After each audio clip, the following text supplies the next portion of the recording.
Kay General Manager Kapati, ang kapal din talaga ng mukha mo. Sa halip na tablan ka ng hiya, ang ginawa mo, tinatakot mo pa yung mga manggagawa ng MRT. At sinasabi mo sa kanila na wala kang pakialam kahit sinong congressman pa ang tawagin dahil napakalakas mo kay Pangulong Bongbong Marcos. Kung ganyan ka talaga katapang, nandito ako ngayon. Harapin mo, ilabas mo yung tapang mo. Mga boss, nandito tayo sa harap ng MRT North Avenue Station dahil nakatanggap tayo ng isang nakakabahalang impormasyon na yung MRT nagpapatakbo ng mga tren kahit alam naman nila na hindi ito safe. At sa halip na tugunan at resolbahin to, pinagtatakpan pa ito mismo ng general manager ng MRT.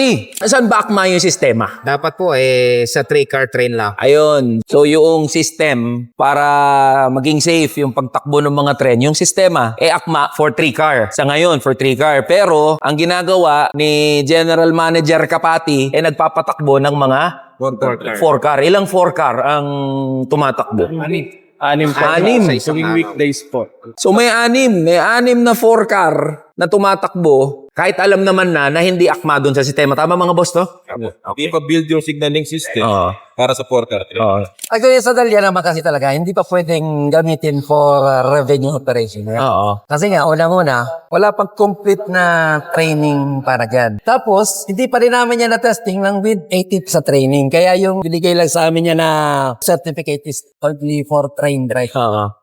Yung concern ko po kasi sa amin po kasi ang duty po namin is 9 hours. Okay. Tapos compared mo sa ibang linya po ng tren, 8 hours lang po sa kanila. Tapos wala siyang mid-break. Walang mid-break, Tapos 5 loop po yun. Kada isang loop po kasi maabot na 1 hour 20 minutes. Tapos pagbalik namin, kadalasan di kami nakapag-break time. Iikot ulit. Unsafe po kasi. Ang asosasyon kasi gumawa ng signature campaign para palitan si Mr. Kapati dahil sa kanyang mga maling ginagawa sa MRT. Pinaparitrack niya ang mga pumirma doon sa signature campaign kapalit ng 9 months na kontra. Binabawian na niya ngayon ang mga miyembro ng asosasyon, pati mga officer, kakasuhan niya, lahat ng pananakot na gagawin niya. Pag hindi ka bumawi ng pirma, wala kang kontrata. Mga boss, natanggal na yan si Kapati, nakabalik lang. At ang nagpatanggal kay Kapati before ay yung mga manggagawa din. Kasi ganyan kakupal yan Kupalti nga tawag ng mga manggagawa dyan. Ang prayer po namin ay kailangan palitan na rin kaagad-agad si GM Michael Kapati. Ang mga division head po ay kailangan kasuhan. Hindi lang i-floating, kasuhan na. Huling-huli sila. Nagilagamit nila ang kontratang panakot para ang isang empleyado ay bumigay at maging sunod-sunuran na lang sa kanila. Pag hindi po ito nangyari, kawawa po ang MRT, ang ating mga mananakay at mga tumatangkilik po sa MRT. Sumulat na rin tayo sa Department of Transportation kay Secretary Giovanni Lopez. Noong February pa sumulat yung opisina namin. Pero hanggang ngayon, wala pa ring tugon ng Department of Transportation. Ano bang gusto nyo mangyari? Gusto nyo mangyari, may maaksidente muna, may mamatay, bago kayo umaksyon. Antayin nyo na maubos muna yung mga manggagawa ng MRT.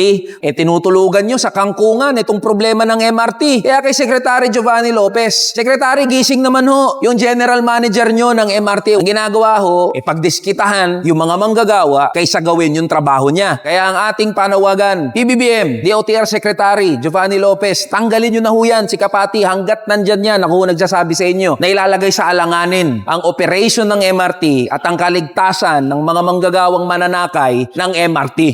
Tara na, kamanggagawa.